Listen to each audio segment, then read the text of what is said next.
Gollnisch, bonjour. Vous êtes à Bruxelles, c'est pour soutenir la cause catalane? Non, c'est vrai que M. Puigdemont est à Bruxelles. Sur cette affaire de Catalogne, je voudrais dire, moi je suis assez triste de voir l'unité séculaire de l'Espagne se distendre, se rompre. C'est en quelque sorte le divorce d'Isabelle de Castille et de Ferdinand d'Aragon, dont le mariage avait scellé l'unité espagnole. Je pressentais depuis très longtemps que l'autonomie de la Catalogne allait peut-être dériver en quelque chose d'anti-espagnol qui a été systématiquement instillé, semble-t-il, aux jeunes générations catalanes. Je le pressentais si bien que lorsqu'il y a 15 ans, dans cette enceinte, il a été décidé que le catalan serait langue officielle lors d'un débat. J'ai dit, c'est bien de multiplier les langues, et je reconnais que le catalan est différent du castillan, mais peut-être nous faudrait-il plutôt une langue commune. Et j'avais fait mon discours personnel en latin, ce qui avait ravi Otto de Habsbourg et quelques autres parlementaires. Et je crois que cette indépendance de la Catalogne n'est sans doute pas une bonne chose. Mais en revanche, je suis absolument outré par l'usage qui est fait de cette institution contre laquelle je me suis élevé, qui a été imposée en France par une réforme constitutionnelle d'ailleurs. Il a fallu convoquer le Congrès à Versailles et j'y étais. C'est cette histoire de mandat d'arrêt européen. Je trouve absolument scandaleux que l'on utilise ce mandat d'arrêt européen contre M. Puigdemont. Et que alors que les autorités administratives, le ministre chargé des réfugiés et de l'asile, le ministre de l'Intérieur belge ont fait savoir qu'ils étaient d'accord pour accueillir M. Puigdemont, lequel est évidemment un réfugié politique. C'est un réfugié politique. Sa politique n'est pas de celle que j'approuve, mais c'est un réfugié politique. Ce n'est pas un criminel de droit commun. Il n'a pas de crime de sang sur les mains. Ma position serait différente si ça avait été un militant basque de l'ETA ou un militant irlandais de l'IRA qui se livrait à des assassinats systématiques contre des innocents. Mais tel n'est pas le cas.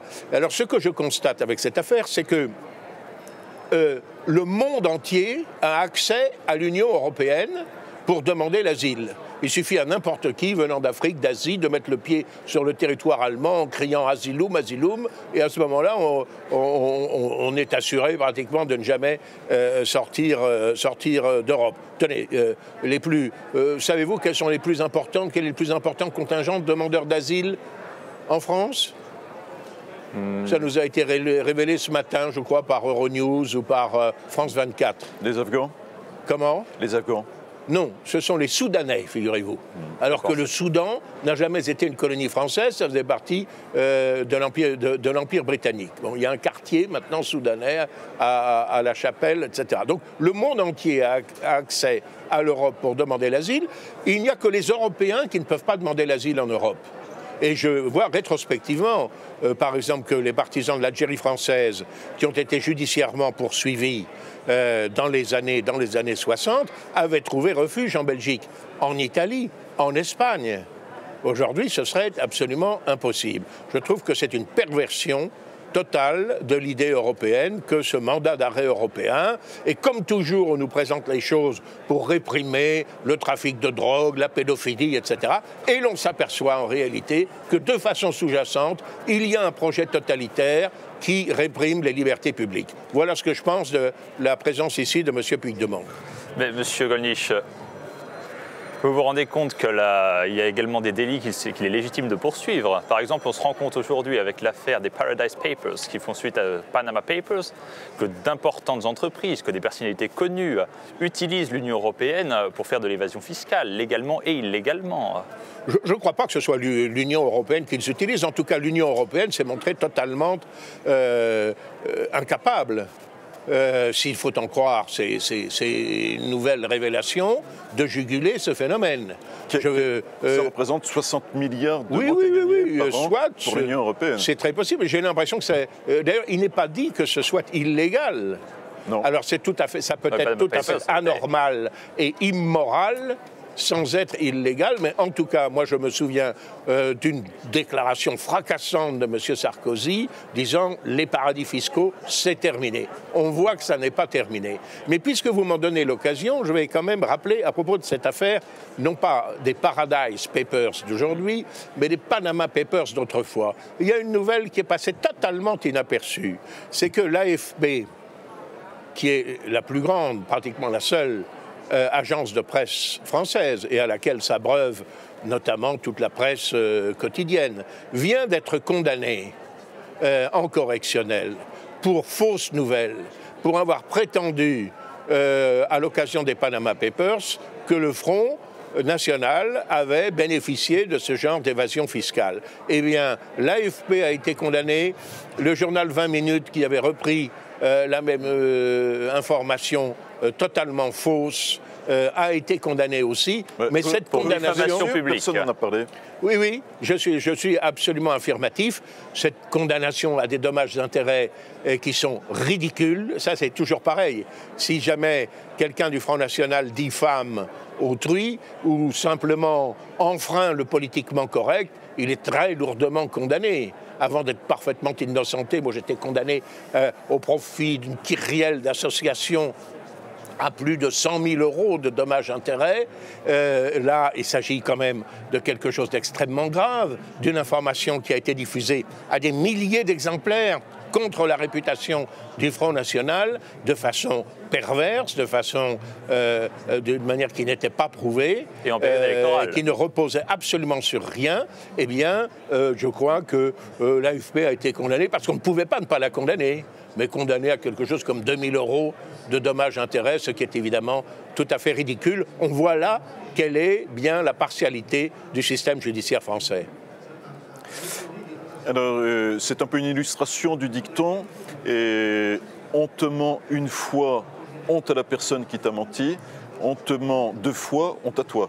Parce que ces mensonges de la presse sont répétitifs. Régulièrement, on se rend compte qu'il y a des mensonges et pourtant, on continue à accorder du crédit aux médias mainstream. Oui. Et alors, partons au-delà de l'Atlantique. Il y a eu ce tragique attentat à Manhattan où il y a 8 personnes qui ont été tuées par un terroriste, 12 personnes blessées. Un terroriste islamiste, oui. Et qu'est-ce que vous pensez de la déclaration de M. Trump qui réclamait la peine de mort pour ce terroriste ? Ça ne me choque pas. Je pense même qu'il est d'une certaine façon assez immoral que des salopards qui attentent ainsi de façon préméditée, délibérée à la vie d'autant d'innocents ne risquent pas eux-mêmes leur vie. Mais je ne suis pas chargé de la réforme du système pénal américain. Au demeurant, il n'y a pas non plus que les islamistes, puisqu'il y a cette horrible tuerie aux armes à feu au Texas, dans ce village du Texas, avec, je crois, 26 morts, dont le plus jeune avait 18 mois, et le plus âgé 77 ans, des gens qui étaient réunis dans une église pour prier. Et c'est l'ordure qui a fait ça, c'est pour régler un différend familial, parce qu'il en avait après sa belle-mère qui fréquentait cette église. Sauf que d'ailleurs, ce jour-là, sa belle-mère n'y était pas.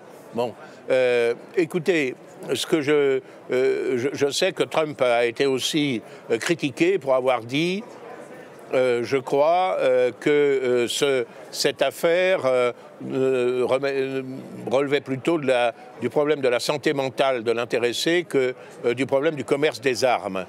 Certes, mais j'observe quand même que le personnage en question avait acquis ces armes illégalement, puisqu'il avait été condamné déjà pour des faits de violence contre sa femme et son enfant. Il n'aurait donc jamais dû pouvoir se procurer des armes. Mais au-delà de cela, je crois effectivement que le problème fondamental, ce n'est pas tellement celui de la possession des armes. Parce que vous avez des pays, par exemple comme la Suisse, où tout le monde, tous les hommes qui ont fait leur service militaire et qui sont dans la réserve, sont tenus de garder leur armement chez eux. C'est-à-dire que la plupart des hommes suisses ont chez eux une arme de guerre. un fusil à répétition, voire plus. Avec les munitions correspondantes. Or, ce phénomène de tuerie de masse qui se répand aux États-Unis, vous ne l'observez pas en Suisse. C'est donc le problème fondamental, je crois, est celui de la société américaine, qui est une société qui a ses mérites. Je ne suis pas du tout anti-américain, mais il faut reconnaître qu'elle a aussi de très graves problèmes de cohésion sociale, peut-être de cohésion ethnique, il y a des oppositions manifestement sur ces bases-là, de cohésion morale. Peut-être que l'individualisme forcené qui règne dans le milieu économique produit une société violente. Enfin, bref, je pense qu'il faut s'interroger sur les causes morales de ces phénomènes. En Amérique toujours, le populisme vit de mauvaises heures. On l'a vu récemment avec la mise en examen de Paul Manafort, ancien dirigeant de la campagne de Donald Trump, qui a été mis en examen sous soupçon de collusion avec la Russie et d'agissement contre les intérêts des États-Unis d'Amérique. Oui, mais ce n'est pas du tout dans le cadre de la campagne avec Trump, contrairement à ce que l'on a dit. Quant à ce que l'on reproche dans ce domaine à la campagne de Trump, quand on parle de l'ingérence de la Russie dans les élections américaines, il s'agit de quelque chose d'absolument grotesque. Je demande en quoi consiste cette ingérence. Est-ce que la Russie a déversé des milliards de roubles sur la caisse de campagne de M. Trump? Est-ce qu'on a vu des agents du KGB bourrer les urnes lors de l'élection présidentielle américaine? On me dit, mais non, mais ils auraient tweeté. Ils ont tweeté des fake news. Ah, je dis, ah ben ça voilà, c'est intéressant, mais dites-moi exactement ce que c'est que des fake news. Un fake news, c'est des fausses nouvelles, n'est-ce pas, en bon français. Mais en quoi consistaient ces fausses nouvelles? On est incapable de me le dire. C'est absolument grotesque. Et puis alors, il y a le fait que le gendre de M. Trump a rencontré une avocate russe pendant la campagne. Et même que le conseiller à la sécurité de Trump se serait entretenu avec l'ambassadeur soviétique, j'allais dire. On est comme si on était retourné au temps de la guerre froide avec l'ambassadeur russe. C'est tout à fait ridicule. Lors d'une campagne électorale, et je suis bien placé pour le savoir, tous les candidats et leurs entourages sont approchés tout naturellement par des diplomates de tous les pays qui viennent se présenter, qui viennent s'enquérir de ce que le candidat en question, le parti en question, ferait s'il gagnait les élections à l'égard du pays qu'il représente. Il y a les soupçons de piratage russe du Comité national démocrate et des boîtes mail de plusieurs hauts responsables du Parti démocrate. Et qui aurait prouvé que ce comité démocrate trafiquait au profit de la candidature démocrate de Mme Hilton plutôt que de la candidature de M. Bernie Sanders. Bon, écoutez, si ce genre d'informations dérisoires est de nature à faire basculer l'opinion américaine, il y a du souci à se faire pour la démocratie américaine. Si ce sont des tweets ou une... C'est bien précisément ce qui est allégué. C'est ce qui est allégué, mais que je trouve grotesque et odieux. C'est, n'est-ce pas, chez nous, en France, quand la gauche a perdu la bataille, elle joue le troisième tour dans la rue. Aux États-Unis, ça s'est passé avec Nixon, ça se passe en ce moment avec Trump. Quand elle perd la bataille démocratique devant le peuple, elle essaie de jouer la carte judiciaire. Que pensez-vous de la carte littéraire, Bruno Gollnisch? Aujourd'hui, nous avons le prix Goncourt et le prix Renaudot. Alors, le prix Goncourt, je crois, traite de la montée du nazisme et d'Auschwitz, et le prix Renaudot traite d'Auschwitz et de l'affreux docteur Mengele, le médecin d'Auschwitz. Donc, je dirais que si l'on n'était pas informé des méfaits du national-socialisme, eh bien maintenant, à la lecture de ces deux excellents ouvrages, je suis sûr, on le saura tout à fait. Je trouve quand même, permettez-moi de le dire, qu'il y a une certaine disproportion entre cette nouvelle qui nous arrive à l'occasion du centenaire précisément du communisme, du centenaire de la Révolution d'octobre, qui, comme chacun sait, à cause de la différence entre le calendrier julien et le calendrier grégorien, calendrier julien qui continuait d'être pratiqué par les orientaux, par les orthodoxes, cette Révolution d'octobre, elle a eu lieu en fait début novembre. Donc c'est le 6-7 novembre qu'a eu lieu cette révolution. Je rappelle que ce n'est pas une révolution d'ailleurs contre le tsar, qui était déjà détruit, c'est une révolution contre le régime démocratique socialiste de Kerensky. Cette disproportion est quand même extraordinaire. N'est-ce pas? Chaque jour, on nous parle des méfaits du nazisme, etc. Bon, soit. Et là, vous avez observé l'assourdissant silence qui règne sur les ondes, dans les cercles officiels, dans les milieux littéraires, à propos du communisme, qui indiscutablement a été la plus grande tragédie à ce jour de l'histoire de l'humanité. Une tragédie d'ailleurs qui n'est pas terminée, puisque ce régime sévit encore dans plusieurs pays. Je trouve qu'il y a là, voyez-vous, une certaine disproportion dans le traitement médiatique, littéraire, politique, qui est réservé à ces deux totalitarismes du XXe siècle. Vous dites que le communisme sévit encore dans plusieurs pays. Il sévit en Corée du Nord, qui fait toujours l'actualité. Le président américain, en ce moment, fait la tournée des capitales asiatiques. Avez-vous une opinion exprimée à ce sujet, vous qui êtes spécialiste de l'Asie? Oui, je pense que c'est une bonne chose qu'il rencontre M. Shinzo Abe, qui vient d'être brillamment reconduit, en quelque sorte, puisqu'il a gagné les élections. Je rencontrerai d'ailleurs prochainement un de mes amis qui est député japonais, qui a demandé à me voir, qui vient en France. Il y a ce problème de l'éventuel réarmement du Japon, puisque vous savez, depuis la fin de la Deuxième Guerre mondiale, le Japon s'est montré un très bon élève en matière de pacifisme et a une constitution qui lui interdit théoriquement la possession d'une armée. Alors il n'a pas une armée, il a une force d'autodéfense qui est quand même une des grandes puissances militaires de ce monde. Mais effectivement, il y a ce problème. Ce que j'espère aussi, c'est que M. Trump s'accordera avec le président coréen, qui, lui, est favorable à une désescalade vis-à-vis de la Corée du Nord. Il est plus facile pour M. Trump, j'allais dire familièrement, de rouler les mécaniques, de vouloir impressionner le méchant, comme dans les westerns, en quelque sorte, parce que pour le moment, quand même, le territoire américain est encore hors de portée des missiles nord-coréens. Mais si un conflit éclatait, il est évident que Séoul, mais aussi Osaka, Tokyo, seraient à portée de tir des missiles et de l'armement nucléaire nord-coréen.